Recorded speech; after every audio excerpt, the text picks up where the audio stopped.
Hi everyone, Barry Epoch Topping here, the musical mastermind behind your favourite album, or perhaps soon-to-be favourite album, The Needs. And today we're going to talk about The Needs, but more importantly, we're going to take a very close look at probably the craziest and densest song I've ever written. And that song is the Karakuchi Suite.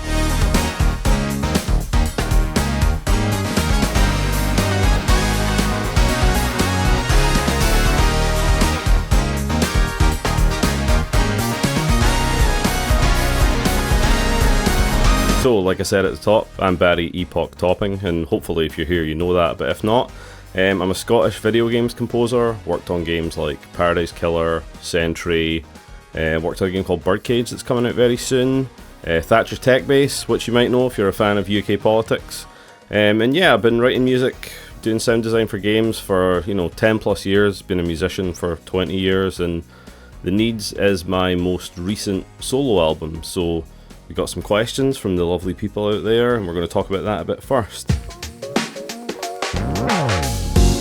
So, The Needs is a sort of follow-on project from, if you're familiar with our work on Paradise Killer, and the soundtrack for that is very much like ethereal vaporwave city pop. So I worked on that in 2000 with a group of musicians, sax player Fabian Hernandez, vocalist Fiona Lynch, guitarist Thomas Temple, pianist Kyle Murray Dixon, and yeah, we did 2 Paradise Killer albums. We did the full soundtrack, which is like, say, 90% instrumental with a couple of vocal tracks, and then we did the B-sides album, which had some more vocal tracks on it. The sort of biggest takeaway for me from working on Paradise Killer was how much I enjoyed writing the music and how much I enjoyed working with those people.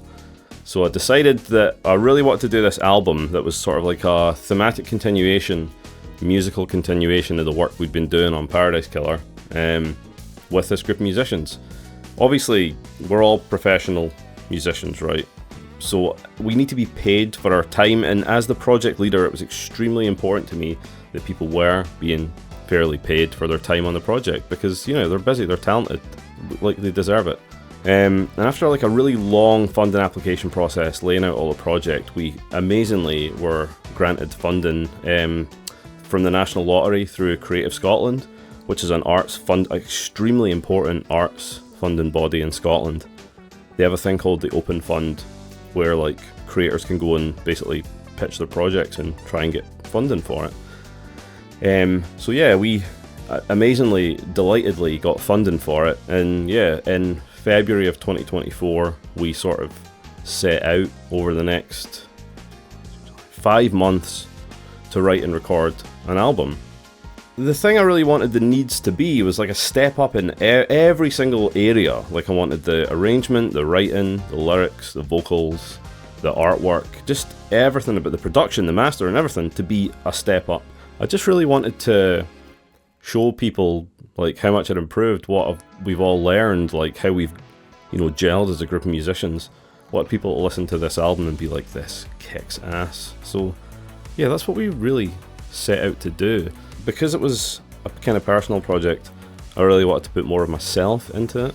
Put a lot of myself into my work anyway, obviously, but when we were writing the lyrics, they came from a more personal place, and musically a lot of it came from a more personal place, because I'm not writing about like what's the game about, even the instrumental music in Paradise Killer is about stuff, like in my head, like it has a visual game relevant, image associated with it.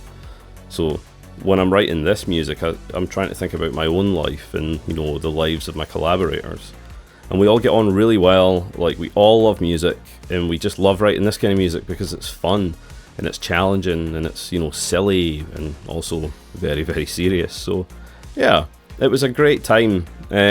We also added some extra collaborators in the form of a horn section, and that came from Ellen Anderson, Simon Franzman, and Nicholas Dallin, and they play together as an ensemble. So I'll talk about it a bit at the horns, but yeah, they were a great addition.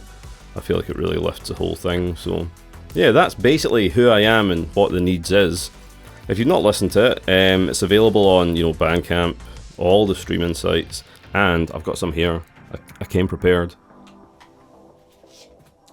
You can get this lovely physical edition. Oh, it's reflective. Uh-oh, there we go. You can get this lovely vinyl made by the amazing people at Black Screen Records with artwork by my wonderful friend and collaborator, Yanis. And we also have a tiny little cassette too. Look at that. And they sound great. Like, I'm really happy with those. So if you've not heard The Needs, please go listen to any digital platform of your choice. If you're keen on picking up a vinyl, you can do so via Black Screen Records or a number of international distributors, but check out theneedsmusic.com for all the most up-to-date and relevant links. So that takes us on to the first question. Midnight Plus One asks, would really love to hear about the artists that inspired you. So, hold on, Diet Coke break. I answer this question in terms of, there's a few artists that I feel are just quite a wide influence, and then I basically made a list of albums that I was listening to at the time. An influence that I come back to a lot is Toby Fox. When I first played Undertale, it had a massive impact, like it has a massive impact on 99% of people that play it, right? But it really stuck with me, and you know, the soundtrack is a huge part of that. I think Toby Fox is such a good thematic writer. That's his whole thing, right? It's like theme, and then here's us mixing up these themes in sort of different ways, and that's just really exciting to me. And like it always gets me. Love it. There's always wee musical things to make, you know, the people that are that into the music go, very nice, Toby. So yeah, big fan of that, big fan of Toby Fox, and there's a couple of moments throughout this album that I'd say, someone's phoning me. Hello? It was a machine. Another composer I love is Ryo Yonemitsu, also known as Compozilla sometimes. And he's a guy that did, well, I think he started off doing Falcom's arrangement albums for games like Ys, Legend of Heroes, and when they moved to like Red Book Audio and the PC Engine CD days, he started doing, you know, a big chunk of the music for like Ys 4 and like Dragon Slayer 2 and stuff. As an arranger, like, for me he's pretty untouchable. And he's still going. He did some tracks for this game Eschatos, which is like a shmup a few years ago, and it has all his signature hallmark sounds. Something I really love about Ryo Yonemitsu is like his soundstage is so wide and all his sounds are so crisp and like well thought out, and he has some of the most ridiculous like snare sound, kick sounds ever. Like his snare sounds are like red hot, searing. Like I can visualize it's like a 1,000 inch, 2-inch deep snare drum. So good. And listened to his Ys 4 Perfect Collection a lot when I was making The Needs. It's a really huge inspiration on me throughout. He's an advocate of, I'm going to get technical here, this will get technical at some point, so you know, if you need to switch off, that's fine. He used a lot of Roland Soundspace gear, which is this sort of fancy Roland, like a reverb Doppler system from the late 80s, I think. The RSS logo actually shows up on the cover of some PC Engine games. And I got my hands on one and used it on this album. And it's just a really it's basically a Doppler. The most basic way I can explain a Doppler is it creates the sound of, you know, when a car goes, if a fire engine goes past you, like, that's what a Doppler does. But this can be used as more of like I kind of used it as like a soundstage placement reverb tool, and instead of like left and right, you're using things like azimuth, which exhaust guys. I'm trying to tell you about azimuth, and there's some guy ripping it up outside. Azimuth is I'm not even going to explain it, but it's something I hadn't heard of until I started messing with this ancient bit of Roland gear that I had to control via iPad. But yeah, it's a really interesting bit of gear that, yeah, led to some pretty interesting sounds. And, you know, I think a bit of hero worship's fine when you're talking gear, right? This is more a list of albums that I'll just get through pretty quickly. The first one is Meljuan's HR, which I have listened to a ton over the last couple of years. It's like, I described it as sort of like an evil Jam and Lewis album, like evil Janet Jackson album. It's like a concept album about working in an office, but it has this like really post-hyperpop, but it's really very 80s in terms of its production, in terms of the vocals. Like, the vocals are so good and layered in such like exciting and interesting ways.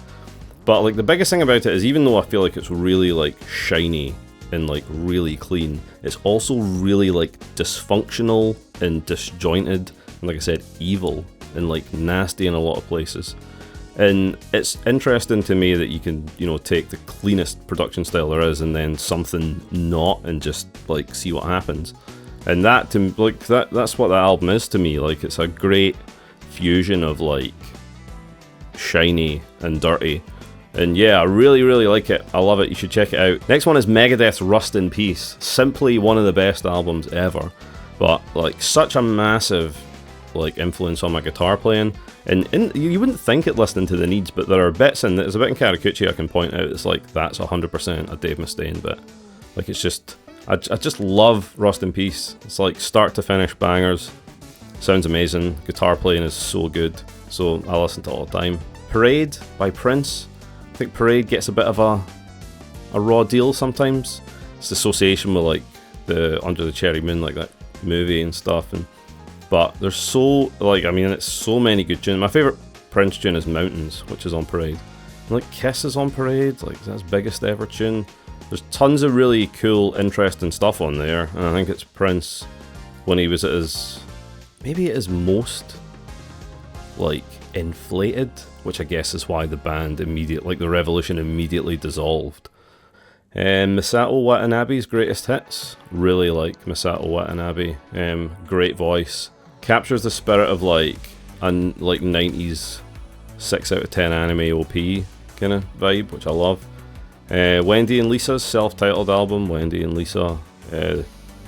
Like the first couple of Wendy and Lisa albums have some extremely brilliant production on them.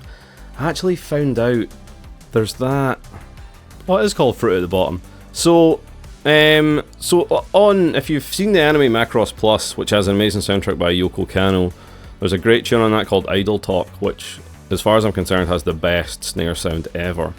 And I found out like 10 years later that it's a sample of a Wendy and Lisa tune, which is, I think it's called Lolly Lolly. It's the first tune on their second album, Fruit at the Bottom. So that was a funny discovery, but that first Wendy and Lisa album is class. Massive one here, the Human League's Crash. That's again another ill-fated another album where they had a terrible time making it. Produced by Jam and Lewis. I think at some point they just went back to the UK and Jam and Lewis finished it off. The last track on that, Love Is All That Matters, is so good. One of my favourite Jam and Lewis produced tracks. Probably my favourite Human League tune, although there's a lot to choose from. But yeah, check that album out, it's great. There's a tune called Swang as well that has what I'm convinced is like the Rainbow Road bass sound from Super Mario Kart. It's the exact same sound, I swear. I think I mentioned, if you've seen any of this other stuff I've done before, I always mention this album, Magnetic by Steps Ahead, which is just a really good 80s fusion album. It's like a trio. Michael Brecker on Iwi, which is, you know, if you're an Iwi guy, you don't have a lot of options, but you're lucky that, you know, T-Square, Steps Ahead are both some of the best music ever. But yeah, check out that album, Trains off Magnetic, so good. Next up is Scritti Polity's Cupid and Psyche 85. Kind of somehow ignored Scritti Polity for most of my life, and then when I heard them I was like, whoa, it's like weird, ethereal, like fairy music, but it's scalping 80s pop. That album is just full of bangers. Woodbees, if you heard that, so good. 2 Jam and Lewis albums here. Shirelle's High Priority, love that album. First 2 tracks are so good. Hearsay by Alexander O'Neill. Again, I love the Alexander O'Neill album previous to that, but Hearsay is like Jam and Lewis doing kind of like 90s production that's sort of away from their Janet Jackson work. It's really good. You know that, you probably know Criticize by Alexander O'Neill. That's what a big tune it is, and that's a good example of like in the chorus when the guitars come in, they're ripping this big harmony line. It sounds like Iron Maiden. Even the guitar tone, it sounds like 80s Maiden.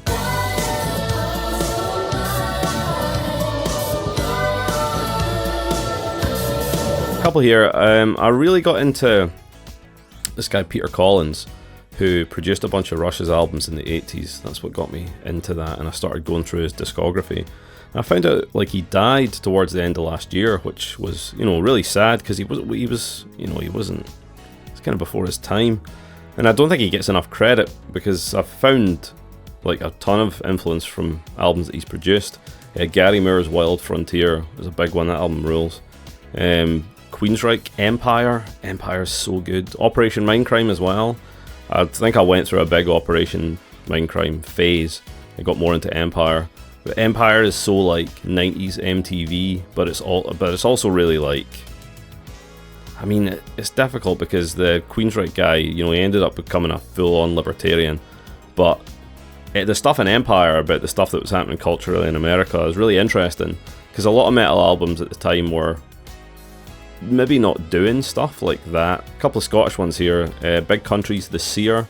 I don't know if this is necessarily my favourite Big Country album, but I listen to it a lot. It has Look Away on it, and that tune with Kate Bush. If you're a Kate Bush fan, there's a Kate Bush feature on The Seer.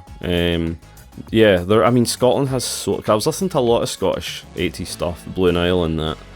And the big one, this is the last one I'm going to talk about, is Deacon Blues Raintown, which is their first album, and for a first album, it's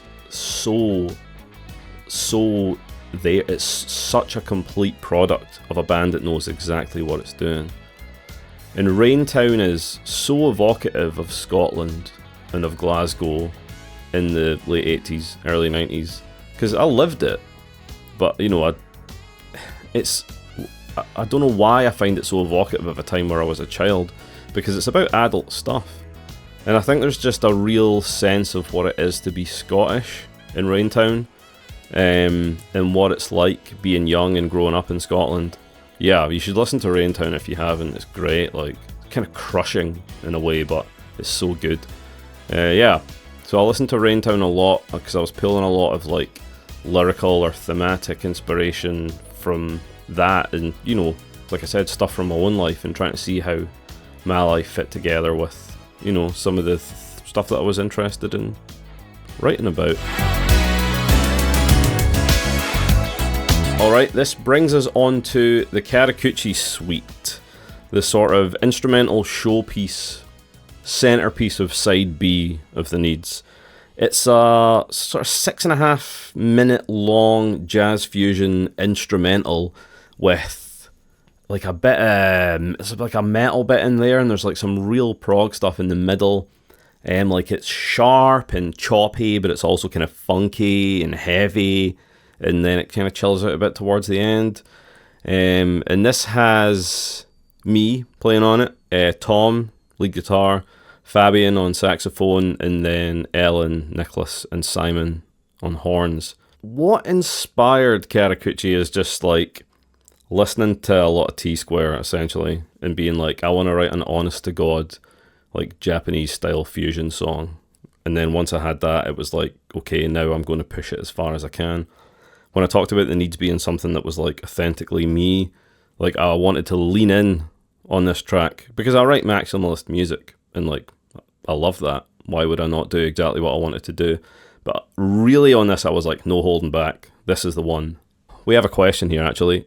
Let's Hug Bro asks, what is Karakuchi? For those unfamiliar, Karakuchi is the slogan of Asahi Superdry, an extremely delicious lager that, I like to have a few cans of now and again.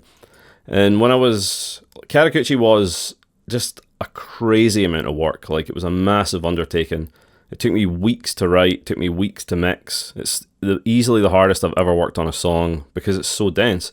I mean, a lot of these tracks here are bounced down from other projects.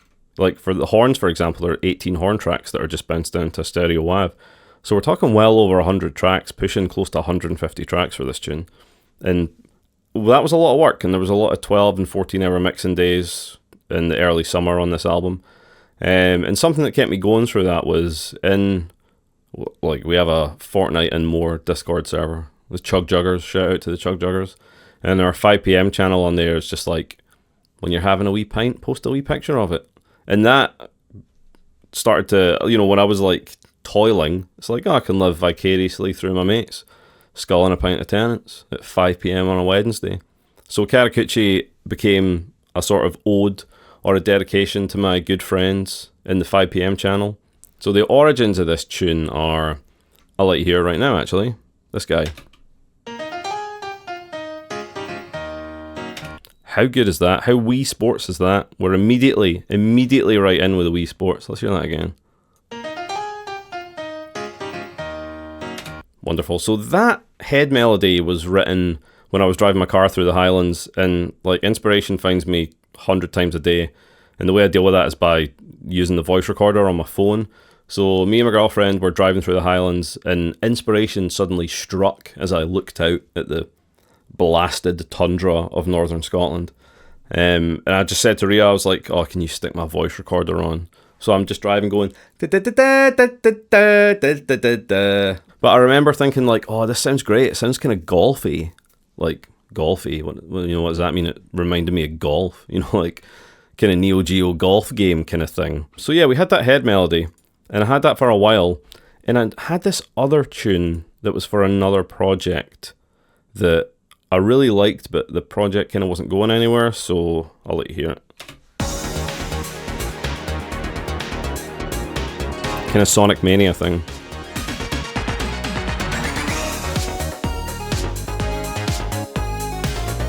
Which you'll recognize.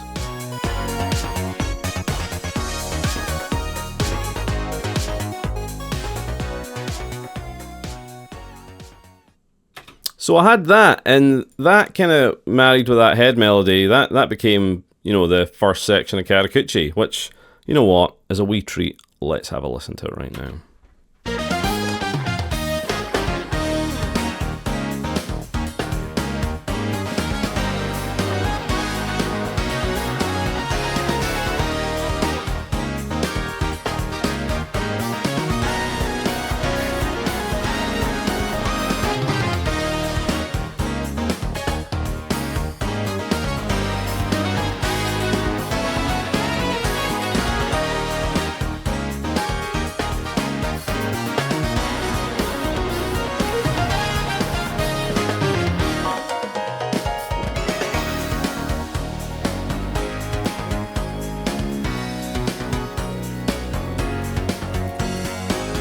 Funny I put that clap in there. I think it's actually called golf clap because, you know, there's a lot going on in the first 37 seconds of the tune. So why not a wee applause, right?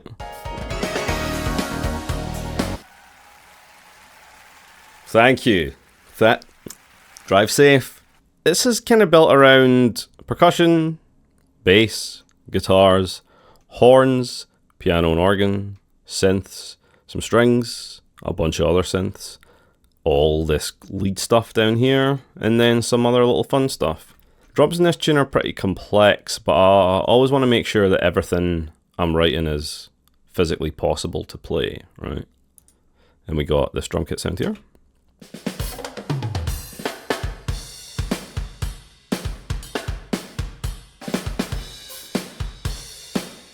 Which is a bunch of different stuff layered up. Like, that's one of those snare things. It's like 10 snares layered up. And then I have this snare doubler down here, which is going.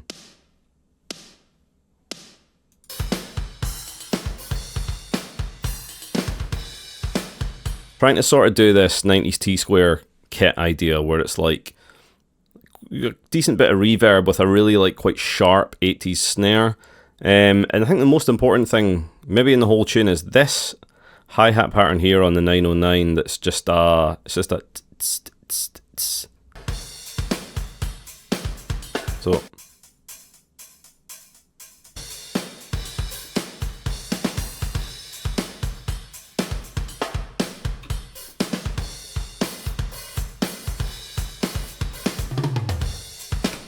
I am very much a fan of, as I said, maximalist production styles, and when I'm writing songs like this, the aim is to have bespoke individual parts that come up and down and in and out of the mix, but it's more about the bigger picture.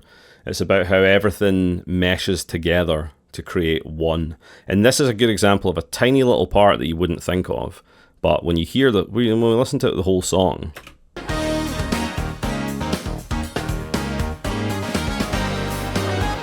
and then I'll turn it off for this measure. Gone.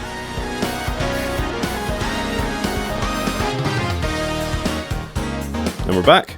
This is the choice I made here is that I really want that drum doing that, just that ride, that straight ride. But like I don't want to have a pattern that's literally impossible to play. So you know, you can have a 909 pattern just playing on a tape, and you know your drummer plays to a click. It's a very possible thing to do. So I really like mixing drum machines with acoustic drum kits, and I think that is a really important line throughout this tune. So there's some other fun stuff, like there's this little timbali pattern that gives it a bit of a snaz flavour. Let me stick that on for a bit. Like panning back and forward.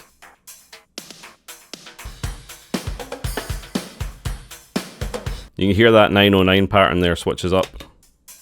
Goes from that to... Yep. So the bass guitar is often I use a bass guitar layered up with a bunch of synths. And I think my very original influence point for this is Let's Dance by David Bowie, because that has very clearly the sound of a bass guitar and very clearly the sound of a synth. And, you know, a million other tunes have done that since, you know, the 70s, but that's the one that always stuck in my head. Got bass guitar, got the bass station. Just a quick shout out, a bit of gear chat here. The Novation bass station too. I'm looking down because it's right in front of me. It's the only synthesizer I have on my desk. It's pretty much one of the best analog synths you can buy, like flat out, because it's cheap as well. It's like 200 quid. And it's just a wee mono synth that's capable of some truly ridiculous sounds. All analog, you know, you could learn how to use analog synthesizer workflow.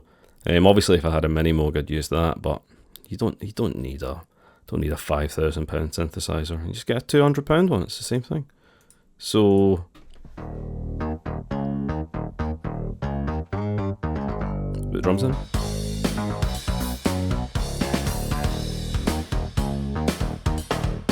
Bit of piano.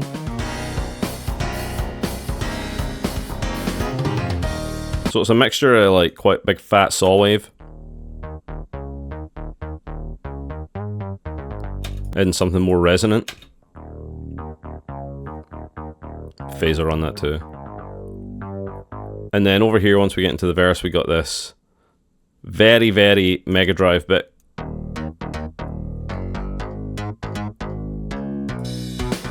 Just adds a bit of sharpness. Yeah, it's just about, you can see, you know, picking your moment to layer up bass synths. So guitars here are a mixture of dirty and clean. Gear-wise with guitars, I used my ESP E2 M1, which is like my dream guitar, probably the best instrument I've ever played. So I doubled up and played a lot of stuff on this track, but most of the lead stuff, in fact all the lead stuff, is played by Tom. And Tom has a Stratocaster, a PRS guy, and like a PV Wolfgang, like an Eddie Van Halen thing. So these dirty guitars are really just there to emphasize chords a lot of the time. When the clean guitars drop out, you switch over to the dirty and it just sometimes opens things up a bit.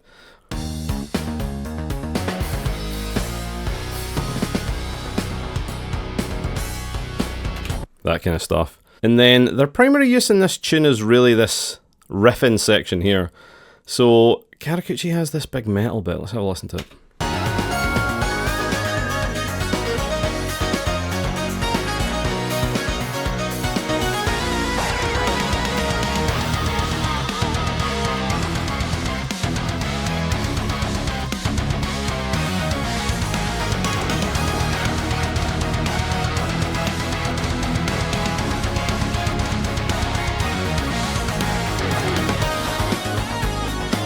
This was originally just a normal, I mean, it had that riff and stuff, but I decided to break it out into a different production style, just because I thought that'd be exciting. So like the way the drums kick over here is really satisfying. Yeah, I think it works. Obviously I think it works.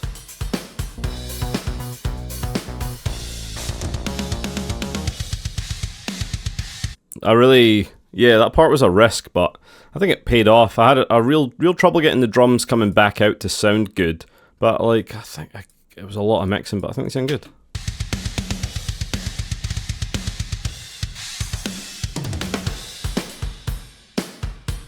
I'm feeling smug about that, honestly. So the clean guitars throughout are doing stuff like this.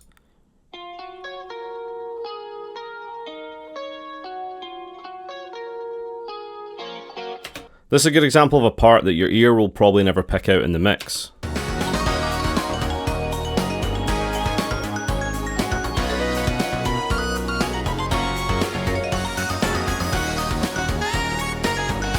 Especially when that absolute terror bell vibraphone lead is going.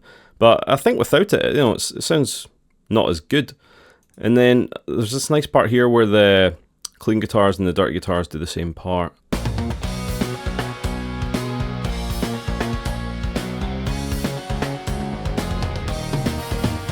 And a bit of... So there's quite a lot of this choppy 80s guitar playing. Probably the best bit is in the chorus.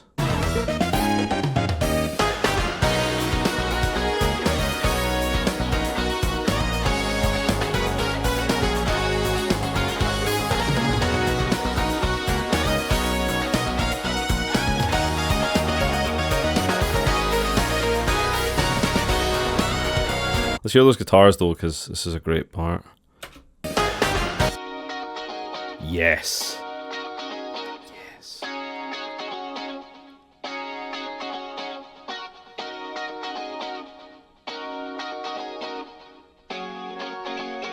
The horns. Let's hear some of the horns, shall we? Should we just hear the horns on their own?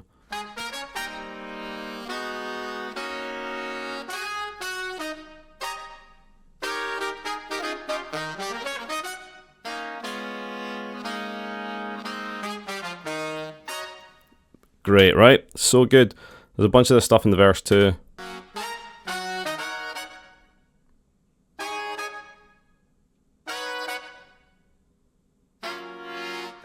Yep. Like I said, I wrote all these horn parts.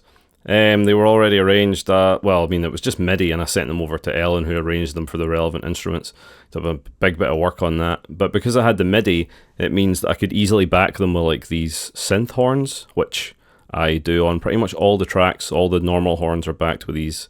It's a big layer of like a bunch of, it's like some M1 brass sounds, some D50 stuff probably. It's a big layer. Let me hear it.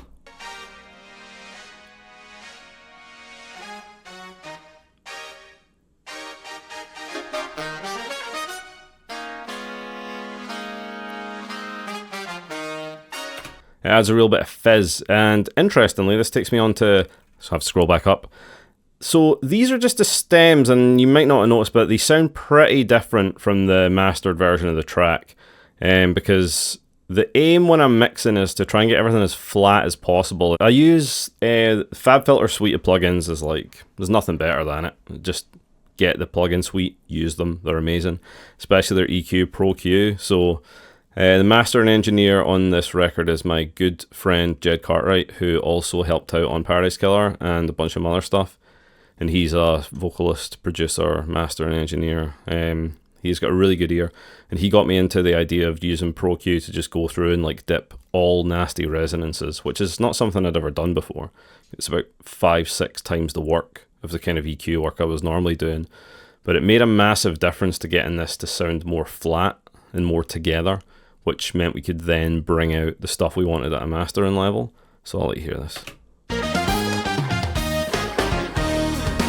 So this is the original track. And then this is the master.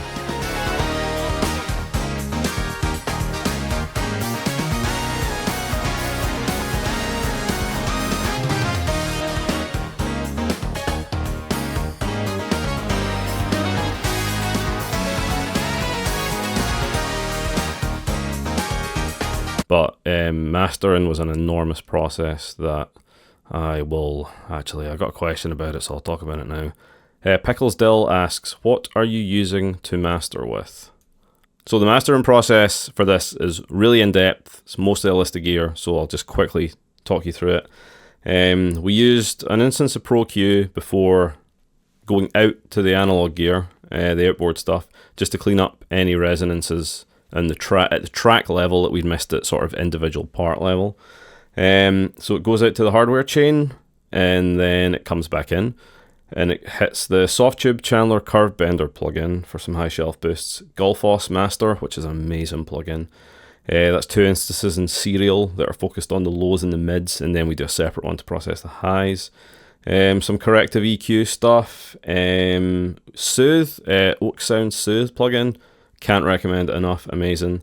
And then some Imager stuff to mono the low end a little, and yeah, we use some limiting stuff after that. So the external hardware chain is really where the most of the master happens.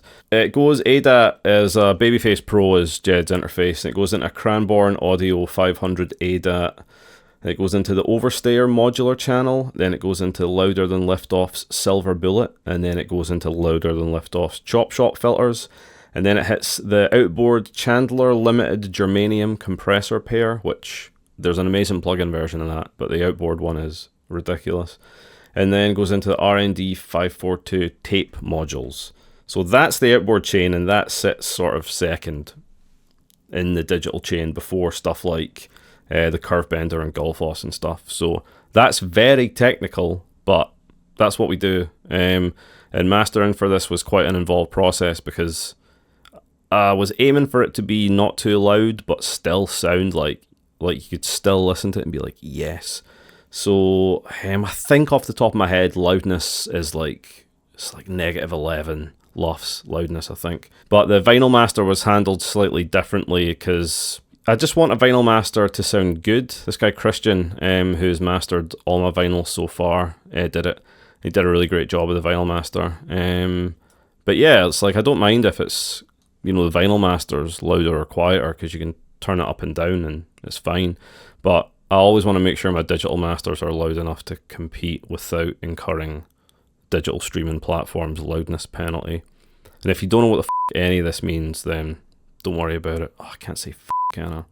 Let's get into the synths now, because there's like the piano and organs. The piano's doing stuff throughout.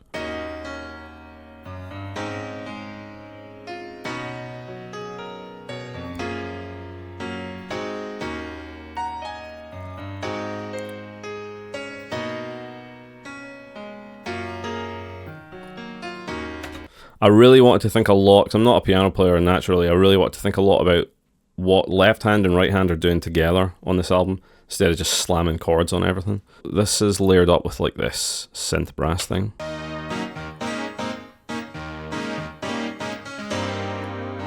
Then some organ.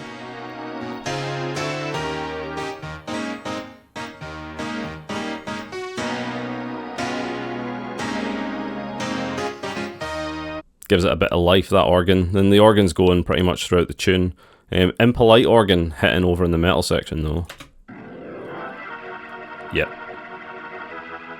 Yep.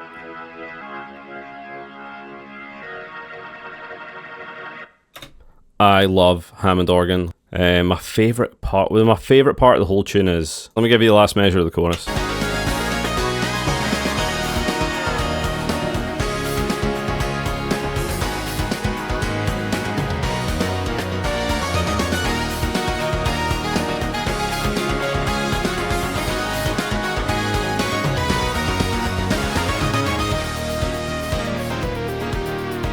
That entire section where it returns to the from the start, I love it. The piano really drives that section, I have to say. Let's get a listen to it.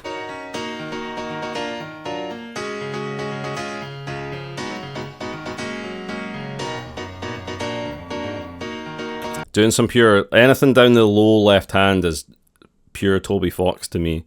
Reminds me of like So the synths are this like layer of like an Oberheim and a couple of Juno patches. I've got a Juno 6, and as much as I would just say just use the plugins, all the Roland plugins are amazing.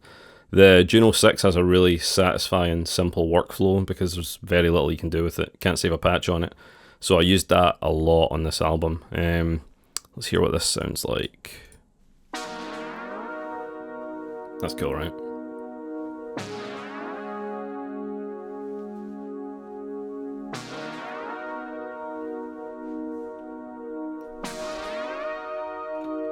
So it's just a sort of resonant, squelchy layer of brass that's, you know, behind a lot of the stuff in the tune.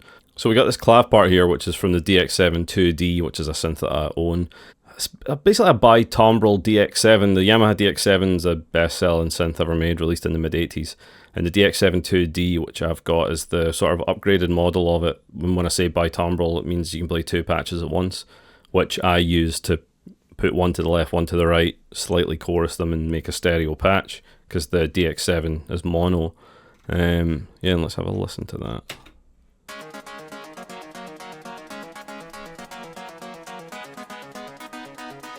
There's a crunch there that you can only, like a really high end like rustle that you can only get from FM synths, but specifically I think honestly the DX7 is the only one that really captures that, like it's like someone rustling a bag.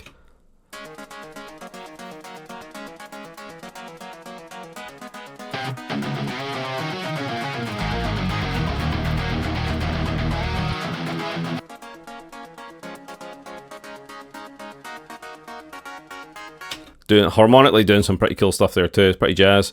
It's layered up with like these little bells. They're good. Let's hear those. And then a saw, but like kind of wide, like really fizzy saw keys patch that I use a lot.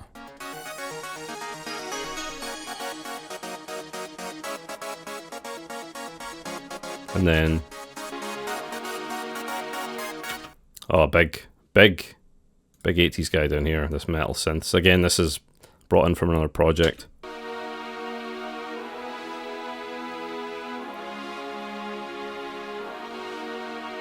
Little choir in there too, I think. So we got some other strings.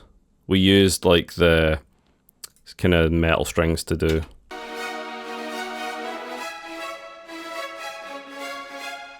Just kind of like matching up with what the riff's doing. Oh yeah, the orchestra hits. We have these orchestra hits going throughout as well. Love an orchestra hit. That's a layer of the classic Orc 5 orchestra hit sound and just a Roland one that I really liked.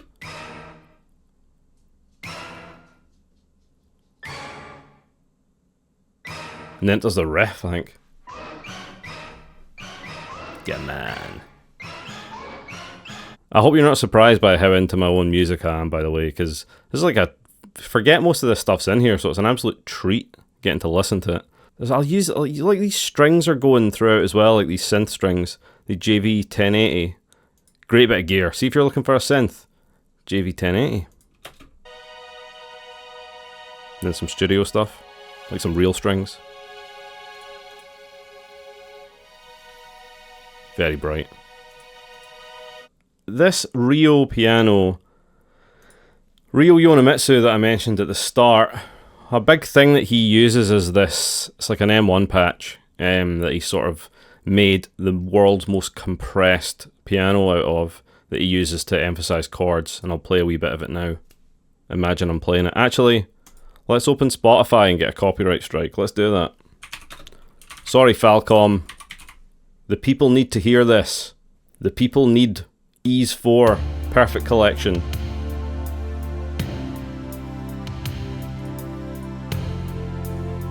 Yep. So listen out for this piano, I'll do the hand actions.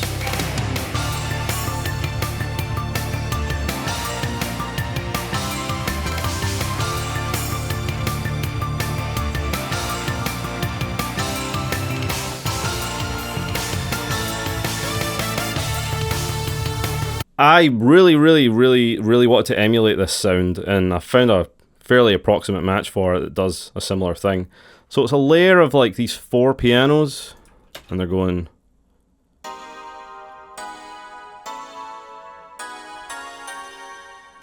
doing like emphasizing the chord stuff.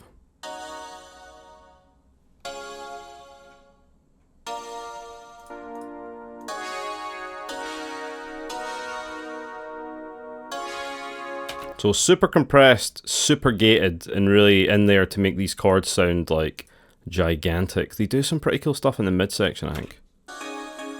Yeah, they're doing as well. But listen to this when it comes in here. Like, that sounds like a mess, but it's so good. let's have a listen to this Mario Kart kind of bit. So these are all sounds from, I have a thing called Super MIDI Pack, which was made by a guy whose name I forget, sorry, but you can buy them online, and basically they turn your SNES into like a, just a synthesizer. And it's like a bit complicated to set up, but, and like, there are really good, another plugin I use a lot is Plogue's Chip Synth SFC, which is like a good SNES plugin. But yeah, so I think this is actually a mixture of chip synth and the Super MIDI Pack, so it's actual audio coming out of my actual childhood SNES, which is pretty exciting. I think one of these is a piano, one of them's like a banjo. And then this little guitar. Maybe that's the banjo actually. And then this like really wonky lead sound,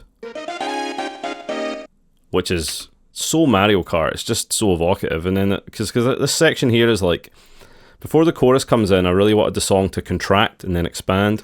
So what happens is the drums go mono.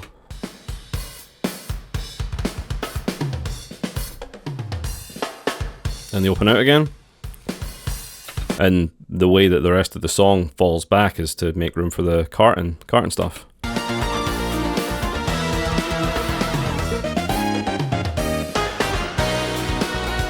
Come on. That was a really late addition, but I love it so much, like it's so daft. Last thing, kind of daft stuff we have going on is this big shakuhachi sound that appears quite a lot, and again, you might not even notice it's there.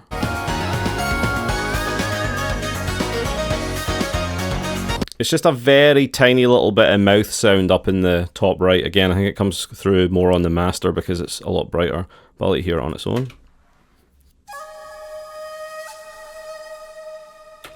And you may recognize that, I got it down here, it's the Emulator 2 shakuhachi sound, like Sledgehammer Shaku.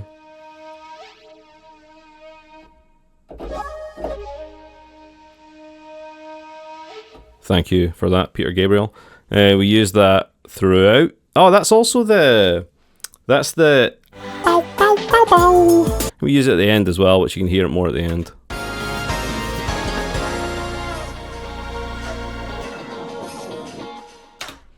And these Roland, like, world music, like, Roland are Japanese, so they're allowed to, you know, put, like, this is a Japan sound on, and, you know, you believe them, because they're from Japan, right? Yeah, that's the sound of Karakuchi. It's a lad's drinking a pint. And then there's a big funny one of these at the end over the big crazy drum fill. While the drums are going. It's kind of spoilers here, but this bit here.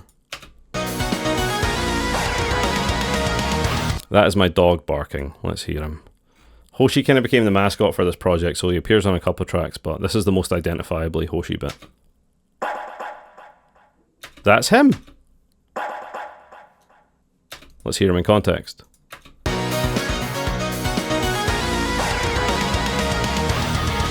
The woof of my dog, forever immortalised in the song, the Karakuchi Suite. So, going through it, we have a bunch of stuff. We have the iwi going, lead guitar going pretty much constantly, the sax, more saw leads, hell lead, that's that bell sound, a square lead, super lead. I mean, these are all picking up the melody throughout different parts of the song. Because a thing that sort of Toby Fox inspired is, like, I started thinking a lot more about melody, because a lot of my tunes and a lot of tunes don't really have much of a melody. Like, if you look at something like Lady Blue, which is a popular tune from Paradise Killer, it doesn't have a through melody to it, it's just parts. But this entire tune is melody lines. Top to bottom, the whole thing is melody lines. These are picking up the head melody here, the sax, the guitar, and the main lead. This is another important one about how these three sounds together make one sound, because the guitar in this tune is really choppy, and we removed so much of the pick sound in the attack of the guitar because I wanted it to gel better with the lead. Pure T-square.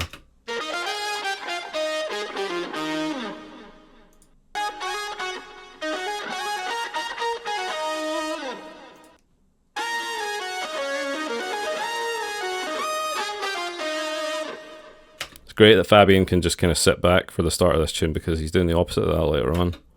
I think the acoustic elements of this album has so much more. We put a microphone in front of a thing and recorded it than any project I've done since I was like, you know, young and recording bands. And like a lot of my music is pretty rigid and stringent because I want it to be tight.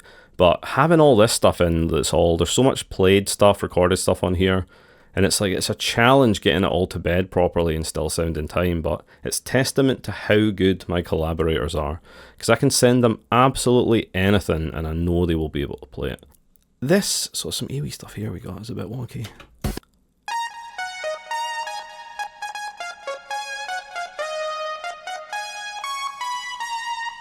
That's me, it's me on the AWE.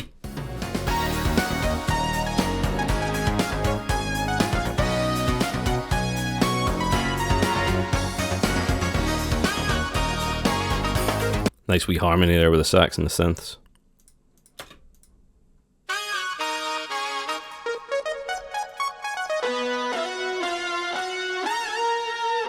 So again, it's like synth in, synth out, sax in, synth back in, guitar in for the second measure, ton of that stuff. So this is another thing that's really influenced by Ryo Yonemitsu, and it uses the same bass sound as that Ryo piano does, which is just a super, super sharp M1 bell sound.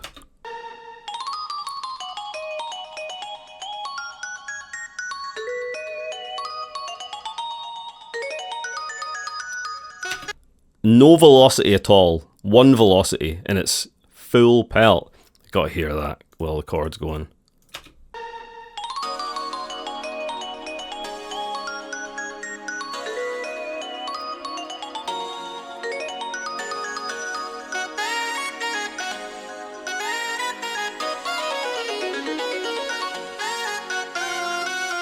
Fabian Hernandez there, ladies and gentlemen. Let's hear that on its own.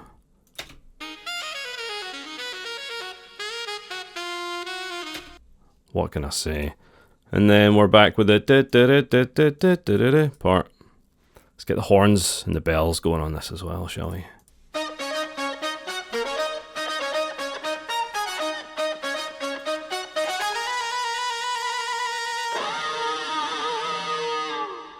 This square lead down here is like very Toby Fox inspired. I use this a lot.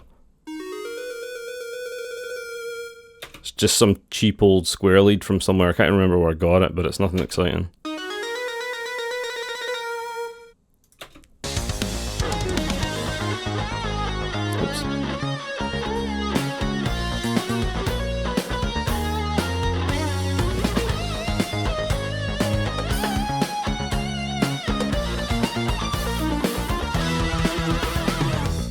Again, the advantage of like playing, recording this stuff in MIDI is I have it, so I can have a synth double it.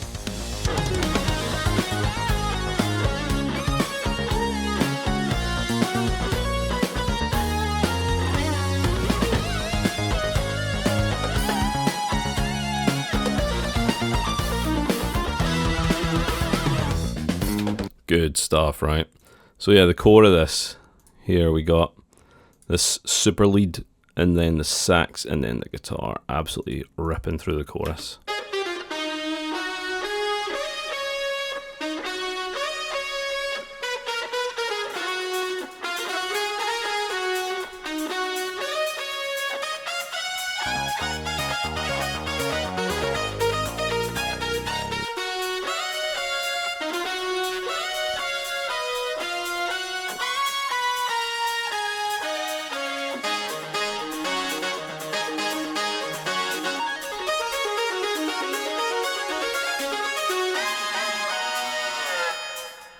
Yes, it's just an absolute wall. I mean, 4 lead parts go in there. And like, I just think in the full track, they really blend together. Let's listen to that. Maybe listen to this from here on the mastered version.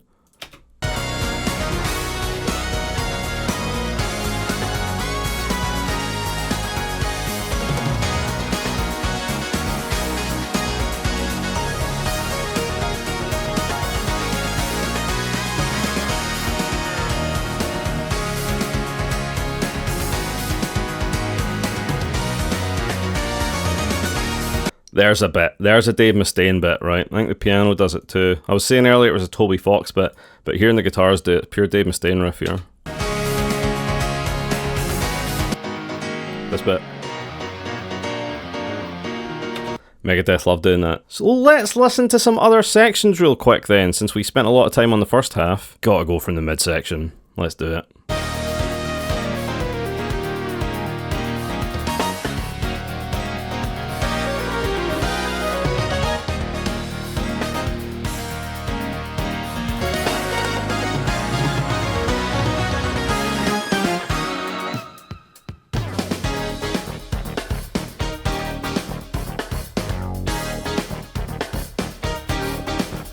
That doohickey bass, it's hitting.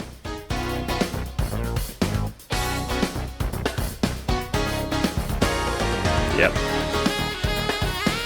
So, oh, it's good. The sax solo, I mean, it goes without saying the sax solo here is bananas. Let's hear it.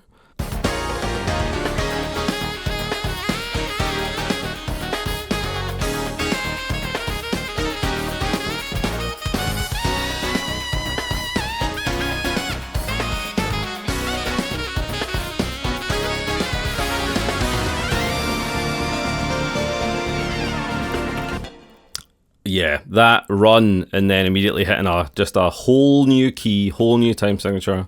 Let's give this, let's hear this sax. Shall I put the sax on with a bit of the percussion?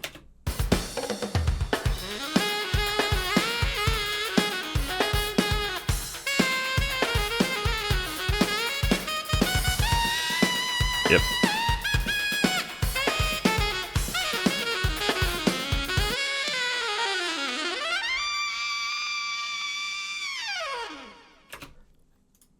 Yeah, what can you say? It's kind of like, it's what you dream about, like, as a composer, that, you know, that you can have people that good at their instrument playing on your tracks. It's just ridiculous, like, it's ridiculous. And I love that whole section. Like, that's an old idea that I've had floating about for years. The really makes me think of, like, Toto or Chopin. Maybe Toto doing some Chopin. It's pretty crazy stuff going on here.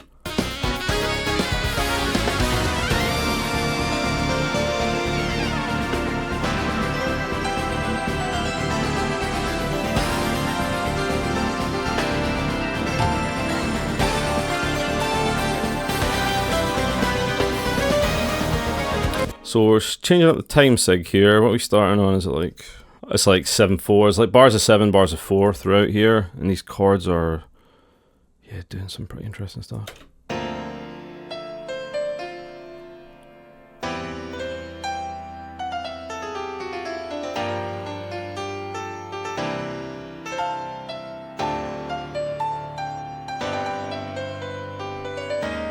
And then we're off again. So this part here, this started off as like a Cardiacs type bit. Like, wrote this part on the Vox Continental, which is the classic Cardiacs, like cheesy organ sound, right? Oh, it's Hell lead. Of course it's Hell lead.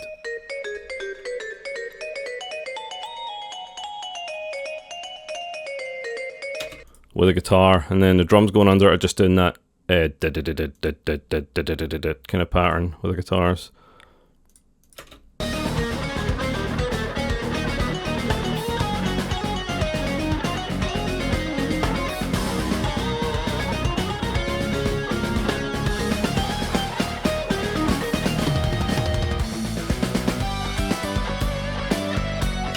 Mega shout out to Tom. That bit is so sour.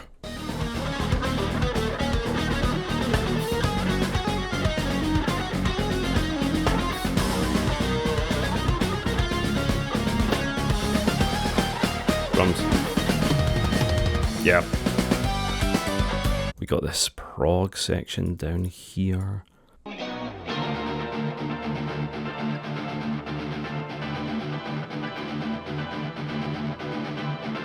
This is like Plock kind of vibe.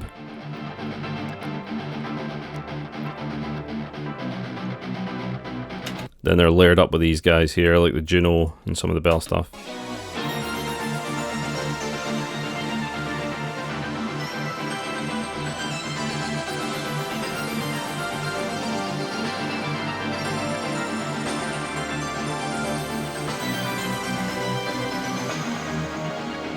Love that.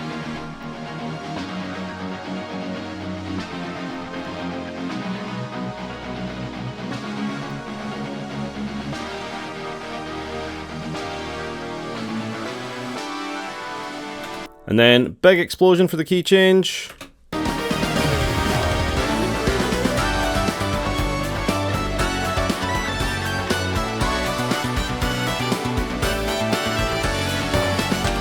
So this is I should say the second movement starts back at, after the chorus. This is where movement 2 starts.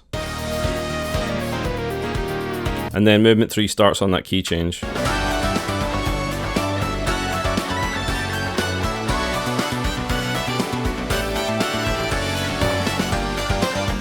And what we have there is we're marrying dee dee dee dee dee from earlier in the tune with which is the head melody from the top, which is another track on here. Throughout the album there are, again, Toby Fox kind of stuff, right? There are sort of themes and motifs throughout the album that come back in interesting ways.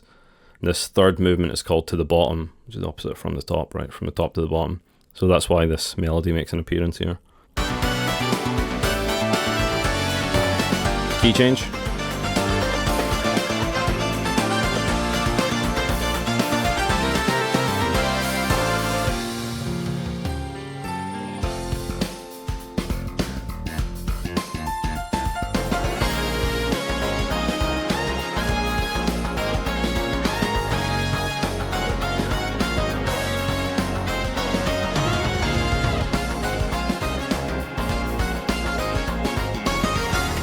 So that's us going back to that, what I call the chorus in this tune, sort of through this lens of like we've chilled out, there's a slow down, the drums kind of pan out a bit more spatially.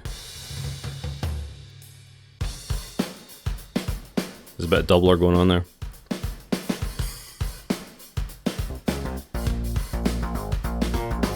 Oh yeah.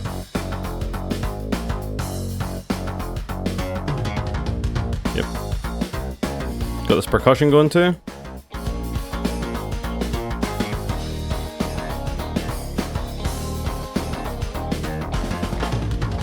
So that last section was really just to sort of, it's quite a big tune, right? It needs something to take the pressure off. Just a small release.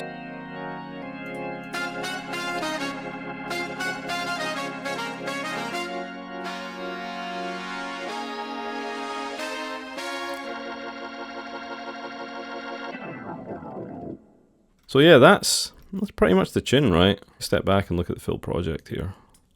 You can kind of see how many tracks there is, and we have these kind of sections, and it's just an enormous tune that took a seriously long time to make. We had a decent question from Halsey here. Halsey asks, there's incredible variation throughout the album. What's the thought process for mixing up the rhythm and pace? Any unique challenges writing the penultimate song on the album that feels like it has so much to say? Finally, how do you decide between vocals and no vocals? So vocals and no vocals is like, I knew a lot of people would be coming to this album from Paradise Killer, and that's mostly instrumental. And some folk don't like vocals, they like to put music on when they work, and they can't focus on vocals. So I wanted like at least a handful of tracks for the kind of Paradise Killer diehards, or folk that just like game music in general, because obviously game music is an enormous inspiration and influence on this album. So yeah, I just wanted to have a couple of wee instrumental ones and then one big instrumental one, because like I said, I really wanted to make a kind of T-square type tune. And pacing on the album is just about finding the track order that works, because I was thinking about it a lot as side A and side B, because I knew there was going to be a vinyl, knew there was going to be a tape. So you have like a ramp up throughout. I mean, it's all pretty, starts high. The first track, the Needs Part 1, is only mildly less dense than this. Yeah, so by the end of side 1, it's like you've gone up and you've come down quite a bit for Mayday. And then side 2 starts with Red, which is like very slow, down tempo, synthy, vibey, and then there's a more gradual pickup to the side B, where it then goes to Karakuchi, which is the biggest peak of the entire album, before the end section of Karakuchi drops off and leads us into the Needs Part 2, which is very more kind of ballady. So it's just about making this, you have to tell a story, but it also has to be pleasant for the listener. So yeah, there was a lot of like, what is the through line of this album? What is the story? and what is the pace, what is the vibe. And yeah, it's just pick an order you think works based on that criteria. Yeah, penultimate song that feels like it has so much to say. It's like the last tune, right? It Needs Part 2 feels more like an encore to me. Think about it like in setlist terms too. It's like just a big gigantic tune to kind of end the album, and then something to, you know, you need the Needs Part 2 after this so you actually get some sleep at night. You know, if this was the last tune, you'd be going home like still sweating, thinking about how much fun you'd had listening to this tune.